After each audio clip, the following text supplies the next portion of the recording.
Ada berita baru nih. Ahmad Dhani akan tuntut I.O yang undang artis bawakan lagu Dewa 19 tanpa izin.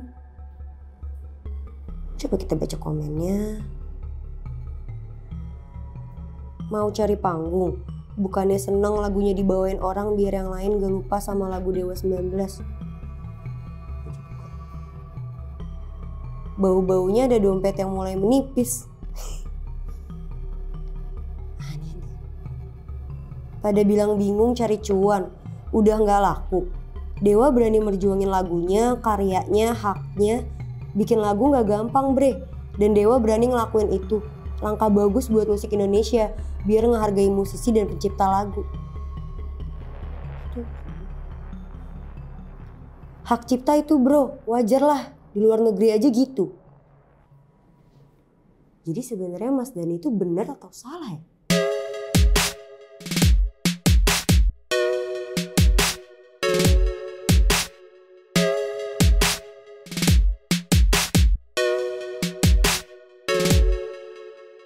Selamat datang di Dunia Manji. Udah lama banget saya nggak bikin konten seperti ini. Kelas musisi atau konten-konten yang ngebahas tentang sesuatu atau hal-hal yang terjadi di industri musik. Karena mungkin keenakan ya, bikin sidak, lalu private show dan lain-lain.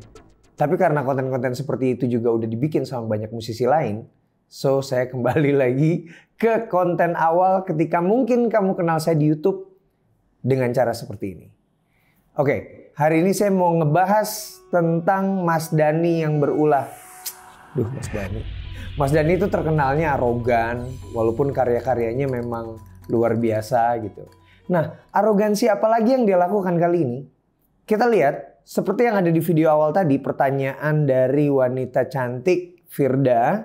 Beritanya adalah Mas Dhani akan menegur I.O ataupun stasiun televisi atau siapapun yang mengundang penyanyi menyanyikan lagunya Dewa 19 atau lagu ciptaan dia tanpa izin. Siapapun I.O TV swasta yang menyanyikan lagu saya tanpa izin, karena saya mulai detik ini tidak terdaftar di WAMI. Jadi mereka tidak bisa bayar WAMI, mereka harus datang ke saya dan minta izin. Kalau enggak, saya akan hubungi. Kalau belum terjadi transaksi, saya akan datang dengan polisi dan saya akan bawa I.O-nya. Jadi sekarang saya nggak bisa dong bawain lagunya dia. Jadi Judika nggak bisa dong bawain lagunya dia. Jadi Ari Lasso nggak bisa dong bawain lagunya dia. Bisa, tapi dengan izin. Maksudnya gimana sih? Jadi selama ini yang terjadi sebenarnya seperti apa? Nah, sebelum ke situ, saya mau baca dulu komen-komen yang ada di salah satu postingan sebuah akun besar yang akhirnya mendapat komentar-komentar baik pro maupun kontra. Saya mau bacain yang kontra dulu ya. Oke, ini beberapa komentarnya. Alah lebay, masih bagus lagu-lagu Dewa ada yang inget.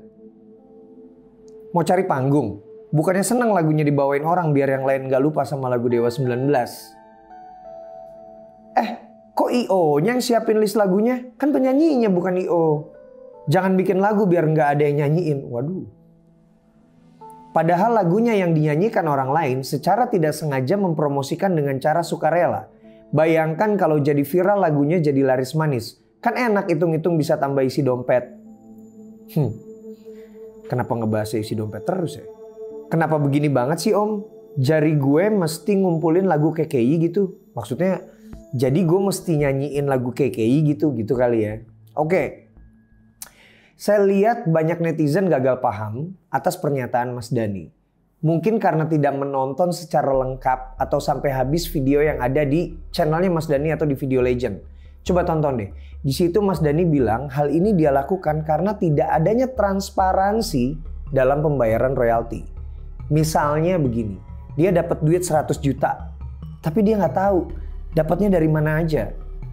Dan itu memang saya temukan juga ketika saya dibayarkan royalti dari LMK yang mendistribusikan royalti itu Lembaga Manajemen Kolektif. Nah yang menarik royalti itu adalah Lembaga Manajemen Kolektif Nasional atau LMKN. Oke, ketika saya mendapatkan royalti ditransfer, tidak ada keterangan dapat dari sini, dapat dari sini, dapat dari sini, dapat dari sini berapa, cuma jumlahnya aja. Nah, selama ini itulah yang terjadi dalam sistem pembayaran royalti di Indonesia dan saya juga pernah bicara tentang hal ini. Jadi Kami terima duitnya aja tanpa tahu rinciannya. Dari mana aja sih? Iya kalau misalnya gede pembayaran royaltinya. Kalau tiba-tiba ada teman-teman yang mendapatkan royalti misalnya 7.000 perak atau 100.000 setiap 3 bulan atau 6 bulan sekali mendapat laporan royalti cuma segitu, gimana caranya gitu. Makanya buat saya dan juga beberapa teman yang waktu itu peduli akan hal ini, kami bicara terutama tentang performing rights ya. Ini yang dimaksud oleh Mas Dhani adalah performing rights. Ketika ada artis yang membawakan lagunya, harusnya IO-nya itu meminta izin atau mengurus dulu royalti lagunya seperti apa.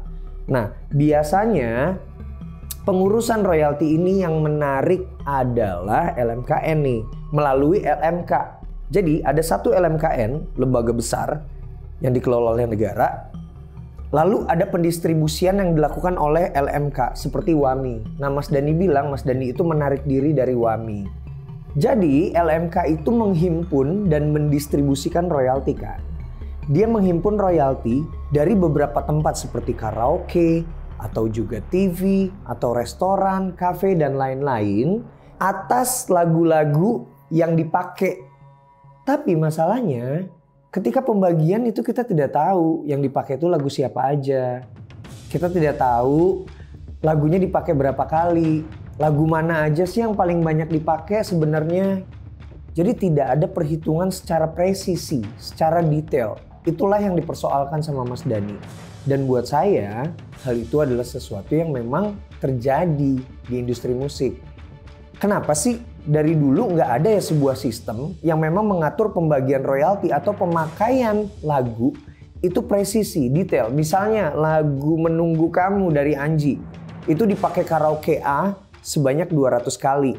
Artinya karaoke itu membayarkan sekian rupiah atas pemakaian yang 200 kali ini.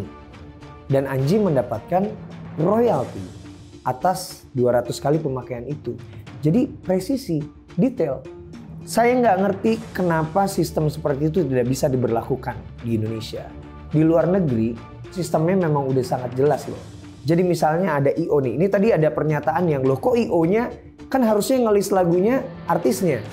Jadi gini, memang yang ngelis lagu adalah artisnya. Misalnya Anji mau bawain 10 lagu, Anji list, lalu Anji kasih ke IO-nya.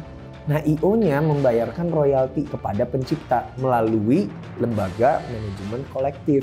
Tapi pembagiannya memang tidak seperti itu dan sekarang mekanismenya belum seperti itu. Saat ini kayak hotel, resto, karaoke itu hanya membayarkan sistemnya tuh masih kumpulan bulk gitu. 1 bulan berapa gitu. Jadi pembagiannya tentunya juga tidak akan details. Itu yang dipermasalahkan sama Mas Dhani, transparansinya. Makanya Mas Dhani menarik diri dari WAMI yang merupakan lembaga manajemen kolektif yang memiliki wewenang untuk menghimpun royalti dari para pemakai lagunya. Dan dibilang juga sama Mas Dhani, bukan artisnya yang bayar dan bukan artisnya yang harus melaporkan, tapi IO-nya, penyelenggaranya, TV yang memakai lagu-lagunya. Kan Mas Dhani juga bilang, ada sebuah TV yang memanggil Mas Ari Lasso, Mas Andra, lalu juga lainnya. Tapi Mas Dhani nggak diundang, tapi memakai lagu-lagunya. Mas Dhani tidak bisa protes karena memang televisi tersebut sudah membayarkan kepada LMK. Karena Mas Dhani terdaftar di LMK itu. Akhirnya sekarang Mas Dhani menarik diri dari LMK, dari semua LMK dia tidak terdaftar dimanapun. Dan dia akan melakukan penarikan royalti berdasarkan haknya. Dia mau menarik sendiri royaltinya. Jadi kalau misalnya ada yang bawain lagunya, itu dia narik sendiri. Apakah itu salah? Apakah itu benar? Menurut saya, Mas Dhani ini salah. Salahnya jika mengacu kepada Undang-Undang Nomor 28 Tahun 2014 tentang Hak Cipta. Karena memang penarikan royalti itu dilakukan tidak perorangan, tapi melalui lembaga yang disebut Lembaga Manajemen Kolektif Nasional dan juga pendistribusiannya oleh Lembaga Manajemen Kolektif atau LMK. Tapi berdasarkan Undang-Undang 1945 tentang hak asasi manusia, itu kayaknya loh ya, ini kayaknya tuh Mas Dhani yang memiliki hak atas karyanya. Karena itu kan hak karya ciptanya dia. Dia memiliki hak untuk memiliki itu. Cuma dalam hal penarikan royalti, tidak. Nah imbasnya apa buat Mas Dhani? Negatifnya, orang-orang jadi nggak mau bawain lagunya Dewa 19 atau lagunya Mas Dhani karena takut. Orang-orang nggak berani muterin lagu-lagunya. Padahal sebenarnya ini kalau buat tujuan non komersil, puter aja. Kalau untuk komersil, ya udah minta izin aja langsung, nggak ada masalah gitu. Tapi imbas positifnya ada nggak? Ada sih. Orang jadi lebih mengerti sistem pembagian royalti di Indonesia atau mau mencari tahu. Kalau mereka mau cari tahu gitu. Nah sekarang coba bayangin. Kalau misalnya semua komposer atau pencipta lagu menarik diri dari LMK. Lalu mereka melakukan atau memberlakukan hal sama seperti yang dilakukan Mas Dhani.